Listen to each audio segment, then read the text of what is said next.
Selamat datang dalam seri video menjawab Islam dalam 5 menit. Pada video kali ini kita akan berbicara mengenai keilahian, ketuhanan, dan kemanusiaan Yesus Kristus. Yesus Kristus menjadi satu-satunya tokoh sejarah yang unik, teman-teman, yang menjadi bahan perbantahan dan perdebatan selama ribuan tahun. Apakah dia Allah? Apakah dia Allah yang menjadi manusia? Apakah dia sepenuhnya Allah dan sepenuhnya manusia, atau hanya sekedar manusia biasa saja?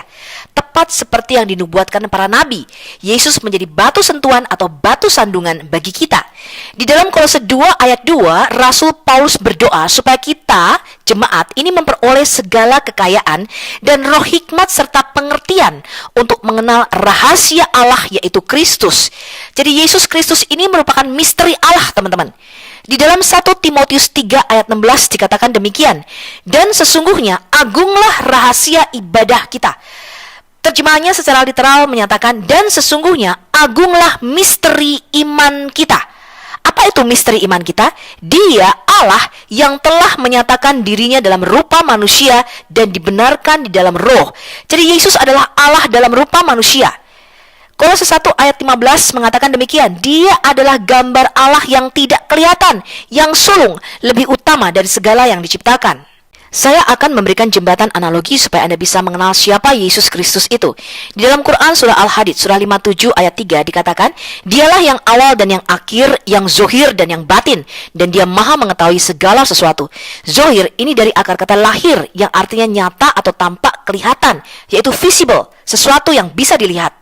Batin ini bicara mengenai sesuatu yang roh, yang gaib, yang tidak tampak atau invisible. Allah di dalam Alkitab adalah roh, artinya dia tidak terbatas dimensi ruang dan waktu. Allah kita bisa berada sekaligus di surga dan di bumi dalam waktu yang bersamaan. Coba kita baca Kejadian 19 ayat 24. Yahweh menampakkan diri dalam rupa manusia kepada Abraham. Kemudian Yahweh yang ada di bumi ini dalam rupa manusia menurunkan hujan belerang dan api atas Sodom dan Gomora yang berasal dari Yahweh yang di langit, teman-teman. Yahweh yang di langit, yang tidak kelihatan, yang roh, orang Yahudi menyebutnya dengan sebutan Bapa. Kemudian Yahweh yang selalu menampakkan diri kepada para nabi, mereka menyebutnya sebagai Dafar Elohim, Memra Yahweh atau Sang Firman. Di dalam Amos 4 ayat 11, Tuhan berkata demikian, Aku telah menjungkir balikkan kota-kota di antara kamu, sama seperti Allah menjungkir balikkan Sodom dan Gomora. Di sini seakan-akan Tuhan bicara dalam bentuk orang ketiga, teman-teman. Jadi siapakah Yesus, teman-teman? Yesus adalah Dafar Elohim atau Memra Yahweh, yaitu Sang Firman yang selalu menampakkan diri kepada para nabi di dalam Perjanjian Lama, dan kemudian Sang Firman ini nuzul menjadi manusia di dalam Alkitab Perjanjian Baru. Jesus is the visible image of the invisible God. Yesus adalah Allah yang nampak, yang kelihatan, Allah yang zohir dari Allah yang batin yang ada di surga. Kealahan Yesus terletak pada asal-usulnya. Yesus mengatakan dia datang dan keluar dari Allah. Artinya dia dilahirkan oleh Bapa itu sendiri. Ini adalah keilahian Yesus. Allah di dalam Alkitab kita dari kata Elohim atau Theos. Dan ini merupakan genus atau jenis makhluknya, yaitu divine being atau makhluk ilahi. Yesus disebut bersifat ilahi karena hakikat atau esensinya adalah firman atau logos Allah itu sendiri. Pada mulanya adalah firman, firman itu bersama-sama dengan Allah, dan firman itu adalah Allah. Terjemahan literalnya yang benar adalah pada mulanya adalah firman, firman itu ada di dalam diri Allah, dan firman itu ilahi. Jadi Yesus itu sehakikat atau monogenus dengan Bapa. Kita baca dalam Yohanes 1 ayat 14 dan Yohanes 1 ayat 18. Yesus dikatakan sebagai monogenesnya Allah atau satu jenis dengan Allah. Jadi Yesus itu lahir dari benih ilahi, teman-teman. Dia itu monogenes, artinya satu jenis. Mono itu satu atau tunggal, singular. Genes itu jenisnya, gennya atau DNA-nya. Dia yang unik. Jadi sebagai firman Allah, Yesus itu satu jenis, satu esensi, satu hakikat dengan Bapa. Jadi Yesus tidak pernah on-off jadi Allah. Dia dulu, sekarang, dan selama-lamanya tetap Allah. Karena ada di dalam DNA-nya sebagai firman ilahi. Jadi saya selalu memberikan contoh seperti ini, teman-teman. Kalau Anda mewarisi genus atau gen berambut keriting dari ayah Anda, maka sekalipun Anda catok rambut Anda dengan menggunakan setrika sampai lurus, tumbuhnya akan tetap keriting, teman-teman. Karena Anda sudah satu monogenes dengan bapakmu, yaitu berambut keriting. Dan ini tidak bisa berubah sampai selama-lamanya. Anda akan tetap berambut keriting karena Anda itu sudah satu jenis, yaitu gen atau DNA ayah Anda diturunkan di dalam diri Anda. Lalu di manakah ketuhanan Yesus? Mengapa Yesus disebut Tuhan? Tuhan atau Tuan itu sama di dalam Alkitab. Yang membedakan adalah dominion, otoritas atau batas kekuasaannya. Kyrios dalam bahasa Inggris adalah Lord, dan dalam bahasa Arab Rab artinya penguasa atau pemilik. Tuhan atau Tuhan ini bisa dipakai untuk manusia dan Allah. Otoritas Yesus sebagai Mesias, sang anak manusia, itu meliputi surga dan bumi. Yesus mendekati mereka dan berkata setelah dia bangkit, ya, Anda baca ya, Matius 28 ayat 18, "Kepadaku telah diberikan segala kuasa di surga dan di bumi." Ini bicara mengenai Yesus sebagai Raja Mesias yang mempunyai kuasa di surga dan di bumi. Dialah Tuhan, sang pemilik atau penguasa surga dan bumi. Bukan hanya kekuasaannya ada di dimensi roh, yaitu dimensi surga dan bumi, tetapi juga kekuasaannya atas neraka atau yang ada di bawah bumi. Wahyu 1 ayat 17-18, Yesus mengatakan, "Jangan takut, aku adalah yang awal dan yang akhir dan yang hidup.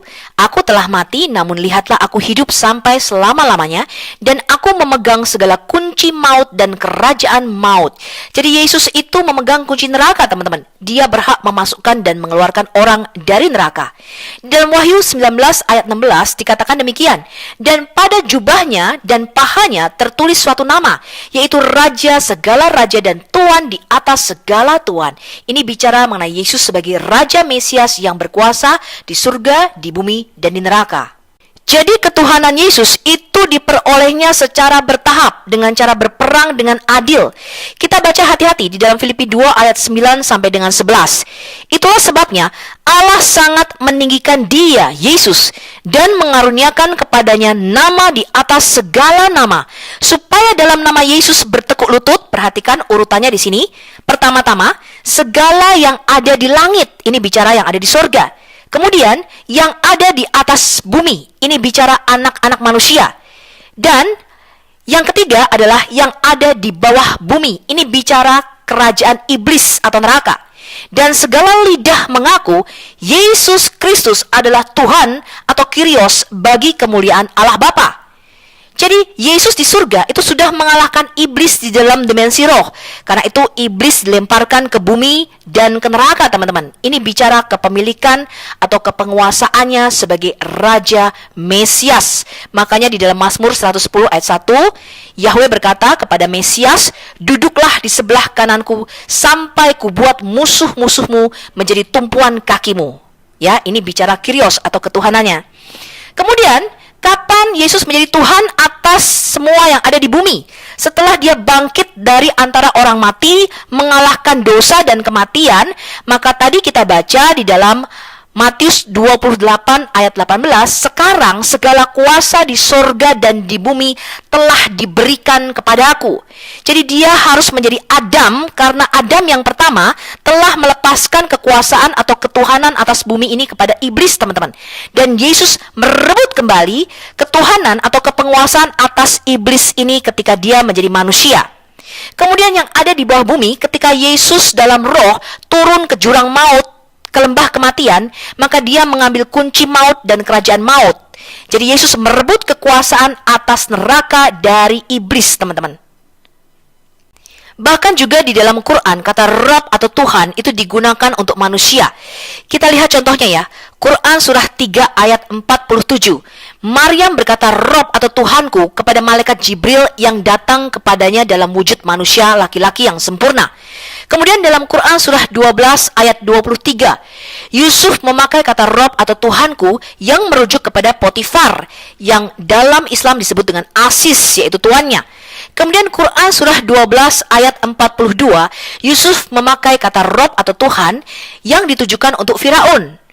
Dan lebih jelas lagi, dalam Quran surah 12 ayat 50, ada dua kata Rabb atau Tuhan di ayat ini. Dan yang pertama merujuk kepada Firaun, yang kedua merujuk kepada Allah Subhanahu wa taala. Dan inilah kemanusiaan Yesus. Di dalam Filipi 2 ayat 5 sampai 8 dikatakan, "Hendaklah kamu dalam hidupmu